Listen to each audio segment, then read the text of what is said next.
नमस्कार। 10 सितंबर की शाम आप हैं मेरे साथ ZTV रेडियो न्यूज़ पर, जहां देश विदेश की खबरें लेकर के आती हूं मैं रश्मि नेगी बेस्ट। और वक्त है न्यूज़ हेडलाइंस का।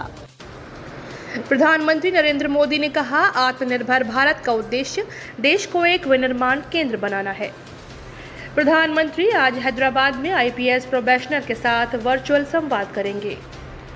रक्षा मंत्री राजनाथ सिंह ने मॉस्को के रूस के रक्षा मंत्री से मुलाकात की। रक्षा और सुरक्षा मामलों में रूस के सहयोग की सराहना की। जनरल बिपिन रावत ने कहा, भारत ने चीन के उकसाने वाले प्रयासों को रोकने के समुचित उपाय किए हैं। भारत ने G20 समूह के विदेश मंत्रियों के वर्चुअल सम्मेलन में विदेशी विद्यार्थियों के हितों की रक्षा और फंसे लोगों की स्वदेश वापसी सुनिश्चित करने की अपील की। वंदे भारत मिशन के अंतर्गत लगभग 13 लाख भारतीयों की स्वदेश वापसी हुई। और अब खबरें विस्तार से। प्रधानमंत्री नरेंद्र मोदी ने कहा कि 130 करोड़ भारतीय स्थानीय उत्पादों को वैश्विक स्तर पर पहुंचाने के लक्ष्य के साथ एकजुट होकर आत्मनिर्भर भारत मिशन में लगे हैं। उन्होंने कहा कि आत्मनिर्भर भारत का उद्देश्य देश को विनिर्माण केंद्र में बदलना है। कल शाम भारत अमेरिका कार्यनीतिक साझेदारी फोरम को संबोधित करते हुए नरेंद्र मोदी ने कहा, भारत ने बार बार यह स्पष्ट किया है कि वैश्विक हित ही उसका लक्ष्य है। उन्होंने कहा कि वर्तमान कोविड संकट ने मानव केंद्रित विकास की आवश्यकता सामने रखी है। उन्होंने यह भी कहा कि इस महामारी ने पूरी दुनिया के समक्ष स्पष्ट कर दिया कि वैश्विक आपूर्ति श्रृंखला विकसित करने का निर्णय न केवल लागत पर बल्कि भरोसे पर आधारित होना चाहिए। उन्होंने कहा कि कंपनियां अब भौगोलिक सुगमता के अलावा विश्वसनीयता और नीतिगत स्थिरता पर भी ध्यान दे रही हैं। उन्होंने कहा कि भारत एक ऐसा स्थल है जिसमें सभी विशेषताएं मौजूद हैं। भारत में विविध अवसर उपलब्ध हैं। ये अवसर सार्वजनिक और निजी दोनों क्षेत्र में हैं। इनमें प्रमुख आर्थिक और सामाजिक क्षेत्र हैं।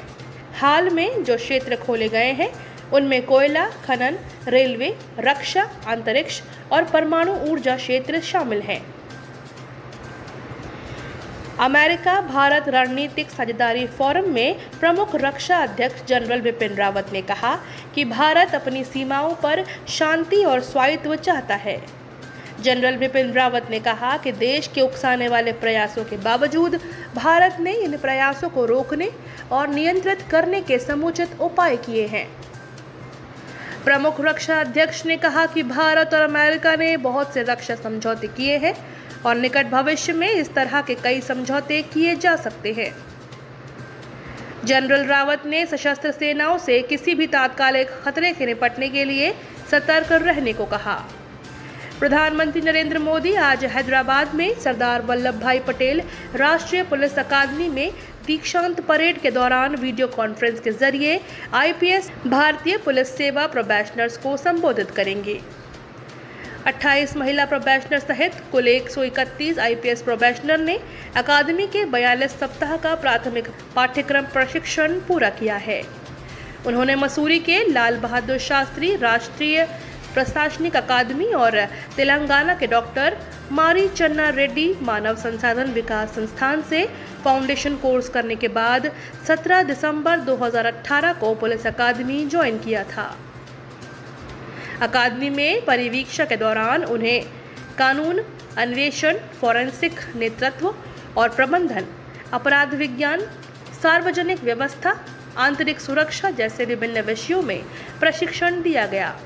भारत ने विश्व की सरकारों से वहां फंसे विदेशी विद्यार्थियों के हितों की रक्षा करने और उन्हें स्वदेश लौटने के सुरक्षा उपाय करने की अपील की है। G20 समूह के विदेश मंत्रियों के वर्चुअल सम्मेलन में विदेश मंत्री डॉक्टर S जयशंकर ने कोविड-19 की पृष्ठभूमि में लोगों के सीमा पार समन्वित आवागमन के बारे में G20 समूह के स्वैच्छिक सिद्धांतों के विकास का भी प्रस्ताव किया।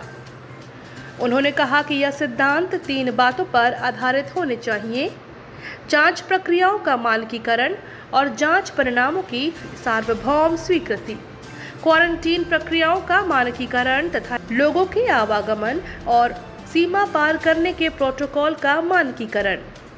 जयशंकर ने इस महामारी को देखते हुए भारत में किए गए उपायों का भी उल्लेख किया। विदेश मंत्री ने G20 के विदेश मंत्रियों को महामारी के कारण भारत और अन्य देशों में फंसे विदेशी नागरिकों के कल्याण और सुरक्षा के लिए वंदे भारत मिशन और ट्रैवल बबल सहित भारत द्वारा किए गए उपायों की भी जानकारी दी। वित्त मंत्री निर्मला सीतारमण ने कोविड-19 संकट के कारण ऋण समाधान रूपरेखा को लागू करने की बैंकों की तैयारी की समीक्षा के लिए कल अनुसूचित वाणिज्यिक बैंकों और गैर बैंकिंग वित्तीय कंपनियों के प्रमुखों के साथ वीडियो कॉन्फ्रेंसिंग के जरिए बातचीत की। सीतारमण ने बैंकरों से कहा कि ऋणों की अदायगी के स्थगन घटाते समय कर्जदारों की मदद करने का ध्यान अवश्य रखा जाना चाहिए।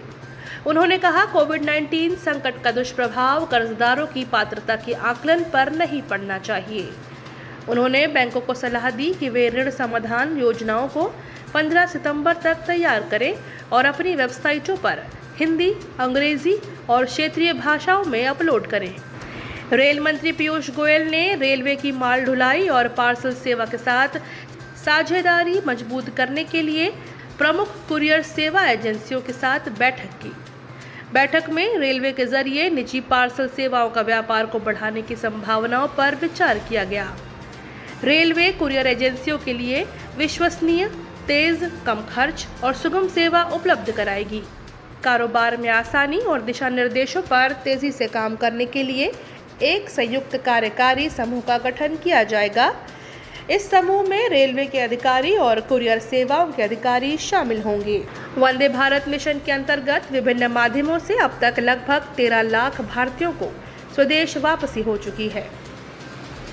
इन्हें एयर इंडिया, निजी और विदेशी एयरलाइंस, चार्टर्ड उड़ान, नौसेना के जहाज़ों और सीमा क्रॉसिंग से स्वदेश लाया गया। विदेश मंत्रालय के प्रवक्ता अनुराग श्रीवास्तव ने पत्रकारों को बताया कि वंदे भारत मिशन का छठा चरण 1 सितंबर से शुरू हो गया है। और अभी दीजिए मुझे इजाजत, कल होंगे रूबरू इसी समय पे आप सभी के साथ। बाकी और खबरों से जुड़ने के लिए लॉगिन करें हमारी वेबसाइट www.zatvnews.com। नमस्कार।